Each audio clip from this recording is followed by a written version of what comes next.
Run, Jackie, run, make we win this race. Run, Jackie, run, make we fly away. We can't lose to Jackie, we must win. We can't lose to Jackie, we must win. So run, Jackie, run, make we win this race. And you run to that rhythm, and the rhythm take you around the track even when you're tired. That's what you call support. That's what you call support. That's good. The cheerleading was off the rock. That's good support. Once I remembered I was very tired and we were coming home from workout and I sat on the curb. And I sat out on the curb and I was reprimanded. You cannot sit on the side of the street like that. Little kids are looking up to you. So you were under a lot of pressure to stay in the straight and narrow because people were now looking up to you. Because I wanted people to see me, know me. I don't like to tell people much about my achievement and stuff like that because I want them to get to know me first. So I don't come off thinking they like me because I used to be a superstar athlete, but they like me because of me. Jamaican team, I didn't get any support from Jamaica. I was only so that we could compete. They want, bring home some medals. So we want the medals, we want the goodies, but we want the interest, but we don't want to invest. No, and as a matter of fact, they owe me a lot of money because every time I went home for a trial, I would pay my way and they're supposed to reimburse me. They never reimbursed me. I never got my ticket money back over the years that I ran for Jamaica. Up till now, I have not gotten my tickets reimbursed. So there was when I pay for them. So there was no spokesperson for you guys, for the athletes. It's like every man for himself. Basically, yes. There is nobody to support you until you make the team. Once you made the team, they want to make sure you are healthy, not hurt, and can run and get some medals. So we are over until the next team. That's it. So we're more interested in the finished product. I think Jamaica was more interested in the meet and performing at the meet and getting medals and that kind of stuff. I don't think they were overly interested in their athletes. I've heard that a lot. I don't know. I don't think Jamaica knew how we ate, where we slept, how we medically take care of ourselves, how we pay for our clothes or shoes, nothing. Other than the uniform that they give us when we compete, nothing. That's it. Jackie Pusey, legendary track and field athlete for Jamaica. Talk to me about retirement, life after track and field. Life after track and field is not very easy. And the transition from being a superstar athlete to an ordinary Joe is not an easy transition. And a lot of athletes struggle with it. And many of them that you don't hear from anymore just didn't make that transition very, very well. That's why you haven't heard from them, because it's when you can walk into an airport and don't have to stand on line, get your bags and go out. And all of a sudden you have to be standing in the queue with all these people waiting for hours for immigration and all of that. It's a big difference, and it's a hard transition to make, and a lot of people just couldn't do it. And they get, lost and they get depressed and they get inward with themselves and they never really transition into life and, getting a job or, supporting themselves or moving on to a new chapter of their life. A lot of people, it's not an easy transition. I can tell you that. Do you think we are educating our athletes enough about investment, signing a contract, life after track and field? In our days, those things did not exist. Nowadays it does. But back then, we were amateur. There was no contract. There was no anything you did. If you had any contract or anything, it was behind the scene. If for lack of a better word, if you get sponsored by a shoe company, it was off the beaten path. It wasn't something that everybody got or everybody, had to participate in. There was no training. There was no teaching. It's just a matter of a luck of the draw, and you just learn as you go along. Looking back at your track and field career, do you have any regrets? Nope. As a matter of fact, I wish I was still running.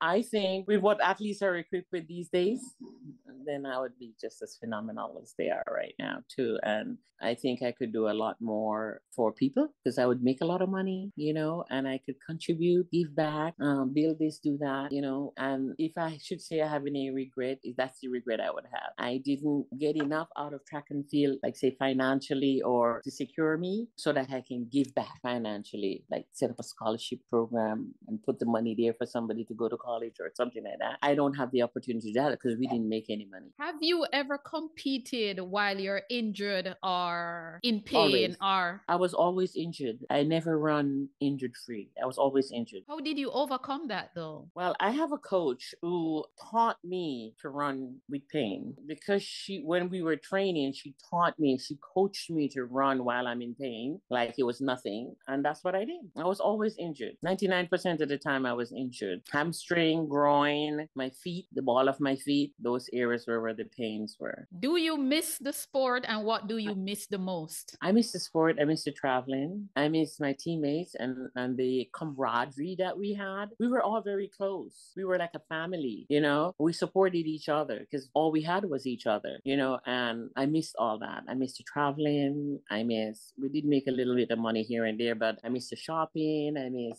the weird food in the different countries, the languages, the culture. I miss all that. Who were some of the people that were on the team with you at that time from Jamaica? When I was running, I ran with people like Rose Hallwood. She's one of my favorite people in the whole world. Rose Hallwood. I ran with Debbie Byfield was on one of our team. Marlene Newville was on our team, but they were not the regular. I ran with like Carol Cummins, Maureen Gottschall. I can't even remember all their name. Gossop. No, she's from my high school. Who else was running with me? Eugenie Beeson ran for a little while I was running. Dorothy Scott, Lilith Hodges, like our relay team for the 76 Olympic, which was basically the same team for the 80 Olympics. It was Lilith first, Rosie, myself, and Marlene. Well, that was 80, but in 76 it was Carol Cummins. Oh. And then there was Ruth Simpson, Helen Blake, Seymour Newman, Donald, of course, Colin Bradshaw. I would love to talk to some of these people to hear their story from in the 70s. Yeah, those were the people I ran with. There are a lot more, but I can't remember all their names. Wow. If you were to come out of retirement and run one event, which event would it be and why? You mean like a meet? And you're to run a race, any race at all. Which race would you choose over the 100, the 200, or the 400? You have to choose one. I don't know. I've always said, looking back at my life, if I had to do it all over again, I would have concentrated on the 400 meters instead of the 200 meters. Why? Because I think I'm a better 400-meter runner than I am a 200-meter runner. But I heard that the training is hard. Yeah, it is hard. It's not really that hard. It's just that you run 600. And I think I could compete very well in the 400 by just training for 300. So it's 300 meters because that's what I was running in 84. And I was running really, really well in 84 before I got hurt a little bit before the Olympic Games. I made that team also, but I didn't go to the Olympics since I got hurt. What is your fondest memory of track and field as a junior? Girls Champs, Gibson Relay. Those were my favorite meets. And my team, St. Mary High School, I mean, I have to say, looking back, they put me on a pedestal. Everything was really circulated around me, even the cheers that they sing. I mean, I used to love the cheer that they sing. They used to sing this one that I really like, and we used to sing it for the long distance run at work, but they would say like, run, Jackie, run, make we win this race. Run, Jackie, run, make we fly away. We can't lose, Jackie, we must win. We can't lose, Jackie, we must win. So run, Jackie, run, make we win this race. And you run to that rhythm, you know? And the rhythm take you around the track even when you're tired. That's what you call support. That's what you call support. That's good. The cheerleading was off the rock. That's good support. What is your fondest memory as a professional and running for Jamaica? I was not representing Jamaica, but I was running for Jamaica. It was in 1981 Rome. They called it the World Cup. Eventually, they turn it into the World Championship, and then it becomes the World Championship afterwards. It started in 77. They started the first World. They didn't call it World Cup or World Championship. They called it something else. And then it became the World Cup, and they had it in Rome in 81. And that 400 meters, that was my best. I was very proud of myself, if I can say so. I was also mad at myself because I looked back. You know, you don't look back when you're running, but that race, it was a very challenging race. Number one, I was sick. I had pink eyes. Oh, wow. Yeah, I had pink eyes during that race, and some jealous person switched my spikes because I ran the relay before. I ran the open 400, and they switched my spikes. I wear size 6 custom made spikes. I had size 6 custom made because Puma made a mold of my feet, and they would customize my shoes because I have a lot of built-in orthotics because of the pain I have in my feet. So and they switched my spikes and put a size 9 Puma in there, and I strapped it on my foot and I ran with that size 9. All right, and I was in a 9 and it was raining. When I got off the blocks, when I hit coming off the last turn, I didn't see anybody, I didn't feel anybody, I didn't hear anybody. So I went, am I running out here by myself? You know, because Barbara Wackel and that girl that won the 84 Olympic 400 and 800, Jamila. That's was it that Wackel and Riska, the German girls, they were in that from race. East German? Yeah, from East Right, German. and they were the blue and the white. East Germany, And then yeah. you have some in just full white with red stripe. And I thought I would have at least, by the time I finished the backstretch, I would have reached hear or feel them. But I didn't see them, I didn't hear them, I didn't feel them, I didn't hear anything. So I was saying, oh my God, maybe they false start and I don't know it. All those things are going through my head. I glanced and they were there. So I was mad about that because it took away a little bit of my time. It slowed me down a bit. But I still got third in that race, and it was one of my proudest moments. Beautiful. Who was your main competition at Champs? Who gave you the most trouble at Champs? I don't think anybody gave me any trouble at Champs. I know, right? I know. I've read about you. I know. You had no competition in it back in that time. It was the same people who made the Jamaican team. Gottschall, Carletta Drummond, Dorothy Scott, Viva Knight, those people. The Veritech crew, Camperdown people. Yeah, Camperdown, the Sprint Factory back then. Some people would be upset with me if I say back then, but you know what I'm talking about. I know what you mean, yeah. Yeah. You don't bother me. Those things don't really shake me. Back then, no.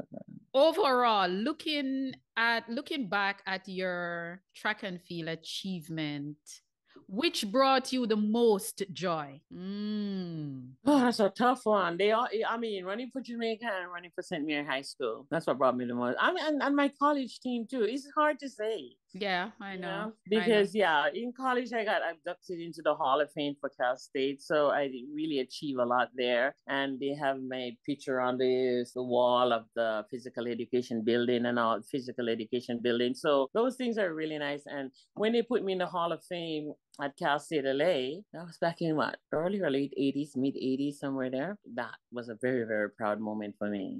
And I had my daughter with me too. She was only 2 years old then. Brilliant. If you hadn't gone to St. Mary's High School, which would have been your next pick? I really wanted to go to a technical school. So you wanted to go to Very Technical? Not Very, no. Not Very. Oh. But I wanted to go to a technical school like, what was the name of that technical school? It's not Very. It's not Titchfield. It's...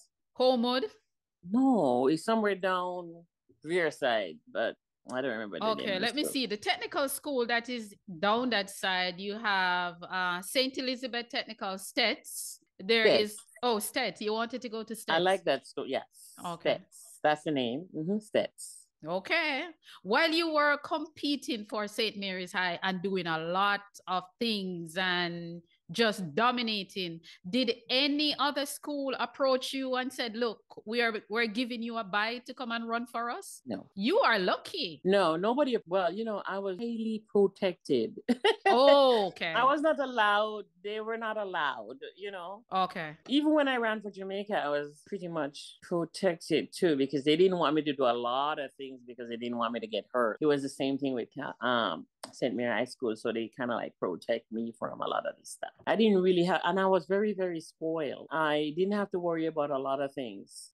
My schoolmate, they treat me like, I can't even describe how they treat me. I felt like I was the queen of St. Mary High School. I didn't do anything. They would carry my books, my bags, my shoes, everything.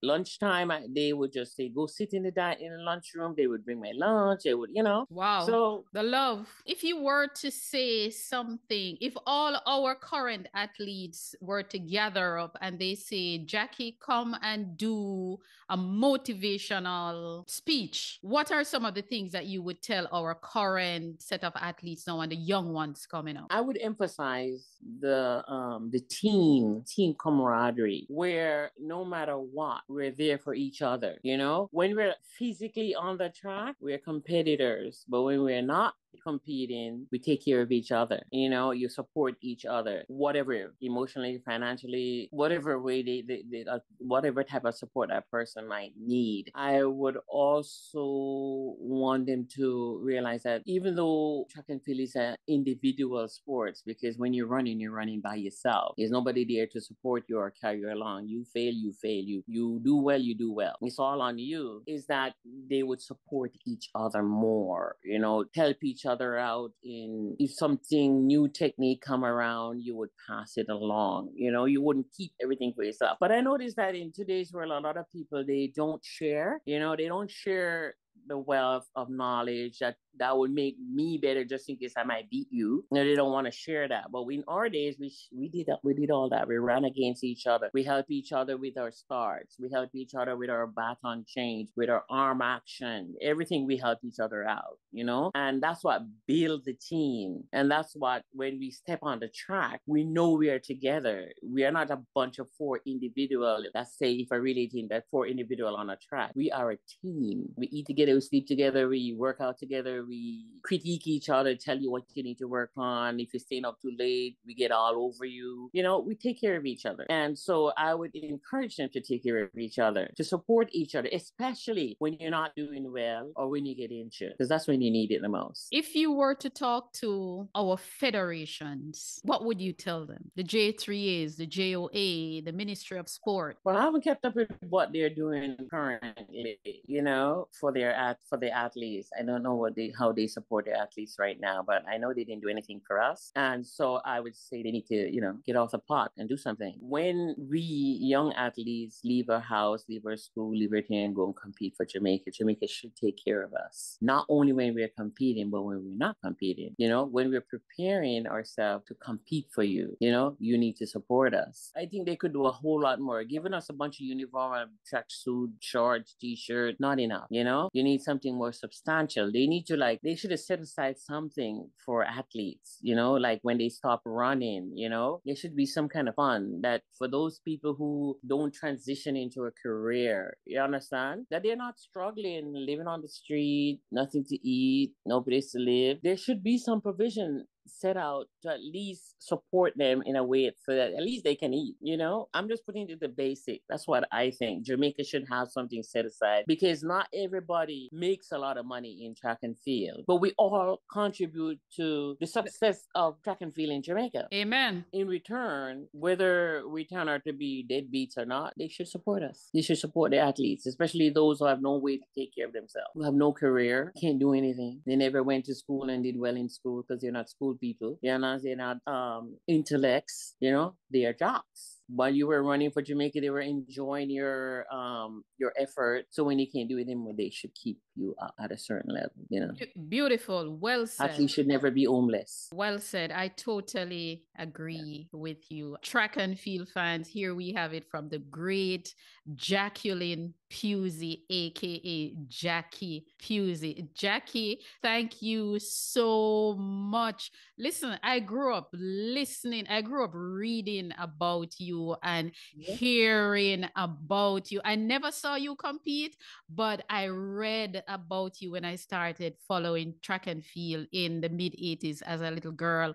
And I'm like, oh my gosh. And then as I go along, I researched you. I saw everything that you did. And a matter of fact, I interviewed a young lady a few months ago. Mm-hmm. She's a former athlete from St. Mary's High School. And when I asked her who she emulates as a track and field person, she said, Jackie Pusey. No, this young lady is just 20, Jackie. And she knows about you. And she knows that you went to the school that she went to also. So you were her idol when she was doing track and field for St. Mary.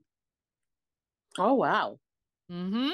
Well, I do remember, like when I was growing up, it was very difficult when I started to run. Also, for me, I thought it was very difficult, and that's one of the reasons too. I stayed in the United States, after college, is because a lot of people in Jamaica would say, a lot of kids would say that when they grow up, they want to be like me, and when they write their little stories, they would write about me, and I grew up knowing this, and I had to live my life as a example for them, and it was not very easy, because once I remembered I was very tired and we were coming home from a workout and I sat on the curb, on the street side on the curb. And I sat out on the curb and I was reprimanded so awful about because of it. You cannot sit on the side of the street like that. Little kids are looking up to you. I didn't like it.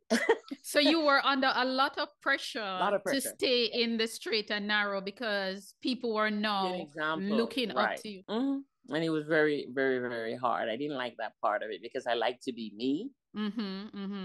And I am a down to earth, simple person. I am not over the hill. I'm not stuck on myself. I don't think I am all that great. How some people think that, oh, I am all that. Not me. I know I've done a lot of great things. I'm not taking away from myself or anything like that. It's not that I'm saying that I'm a nobody or I didn't do anything great. I know all the stuff that I did, but I just don't go around bragging about it. As a matter of fact, since I started working from 24 until maybe 5 years ago, nobody knew I was an athlete. I never talked about it. I never tell anybody. They just probably ran across it somewhere. He says, is that you? And then they make a big deal out of it, but I would never mention it. And then my friends started saying, you need to talk about yourself. You need to tell people. You need to. But then I have a friend that, once when she introduced me as not as Jacqueline, her friend, but she lists all my pedigree, and I didn't like that either because I wanted people to see me, know me for who you are. Know me, if you know what I mean, know me, the person, before they know me, the pedigree, and so I don't like to tell people much about my achievement and stuff like that because I want them to get to know me first before I do that, so they don't I don't think so. I don't come out thinking they like me because I used to be a superstar athlete, but they like me because of me, because they think I'm a wonderful person. So I try to show that side of me first before I tell them about what my achievement. When I meet people, they say you should do it the other way around, but I don't. That's very humble, very, very humble of you. Early up in March, I was watching boys and girls champs in Jamaica. I love to watch. When I was there, champs would not miss me. And I was watching this year, and someone on TVJ panel asked for someone to name a saint, because St. Mary's High was doing well at champs this year. And they asked a question for someone to name an outstanding St. Mary's High athlete. And I sat here in my living room and I kept saying, Jackie Pusey, and nobody would get the answer. And I kept saying, Jackie Pusey. And then Bruce James said, the great Jacqueline Pusey. That was how Bruce James introduced you, the great Jacqueline Pusey, aka Jackie Pusey. So even now, this year, your name was being called at Girls Champs. That's wonderful. You're giving me goosebumps. That's what I want to do. Let me tell you, you guys have done so much for our track and field, and I am a track and field fanatic. I'm a fanatic. I love the sport and I love our athletes. And as I said before, I've been trying to find you for the longest time. And I have to tell you on air, I so appreciate it when I reached out to you and you replied to me. I really, really appreciate that. And it shows how humble you are and the people person you are. And I thank you for that. And I can't wait to share your story with the world. Thank you. Thank you very much, Jackie. Thank you so much. My pleasure. Thank you for reaching out. Anytime. Have a great day, okay? Enjoy the rest of your day. Thanks. Okay. Bye-bye.